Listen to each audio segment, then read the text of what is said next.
మొన్నన్నారు సిద్ధం సిద్ధం అని ఎగిరిపడ్డారు. సూటిగా అడుగుతున్నా, అసెంబ్లీకి సిద్ధమా? 11 మంది ఉన్నారు. అసెంబ్లీకి రండి. ఎవరిది విధ్వంసమో, ఎవరిది అభివృద్ధో, ఎవరికి సంక్షేమ కార్యక్రమాలు చేసే సత్తా ఉందో చర్చించడానికి నేను సిద్ధంగా ఉన్నా.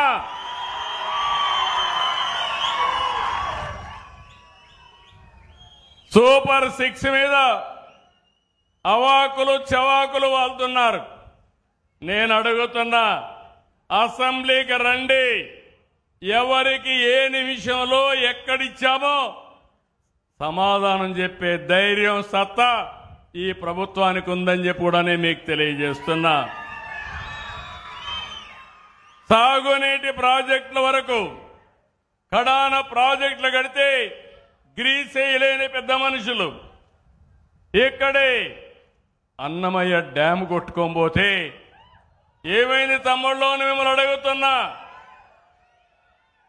మళ్ళీ దాన్ని బాగు చేసే బాధ్యత ఎక్కడ కడితే బాగుంటుందో అక్కడే కట్టించే బాధ్యత ఈ ప్రభుత్వానిది. రాష్ట్రంలో పెట్టుబడులు కడాన నిన్న జరిగిన పులివెందల ఎన్నిక కూడా ఒంటిమిట్ట ఎన్నిక, ఇక్కడ జరిగిన ఎన్నికను గురించి మాట్లాడడానికే సిద్ధం.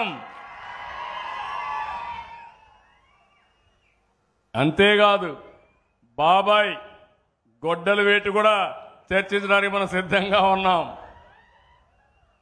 ఇంకో పక్క ఒక దళిత లీడర్ని, డ్రైవర్ని డోర్ డెలివరీ చేసేదాన్ని కూడా మాట్లాడడానికి సిద్ధంగా ఉన్నాం.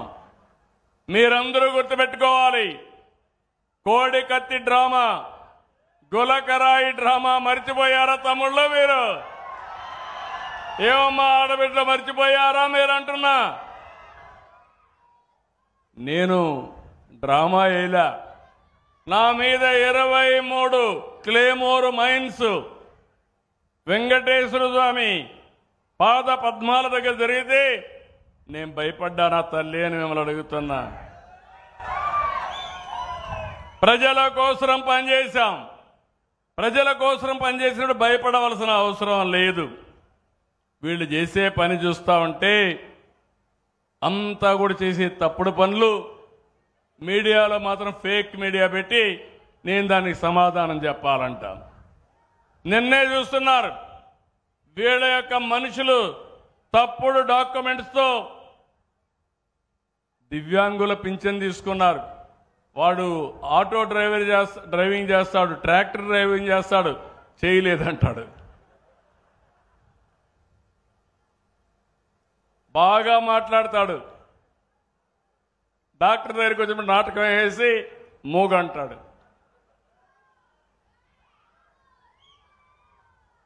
అలాంటి పార్టీ ఇది. చేతులుండే వాళ్ళకి వికలాంగులు పింఛను కావాలి, చేతులు లేవని మూగ బాగా మాట్లాడేవాడు మూగ అని డెమ్ అండ్ డెఫ్ అని పింఛన్లు తీసుకుని ప్రజల్ని మోసం చేయాలనుకుంటున్నారు. నేను ఒకటే చెప్తున్నా, ఈ నెలలో అందరికీ పింఛన్లు ఇచ్చాను.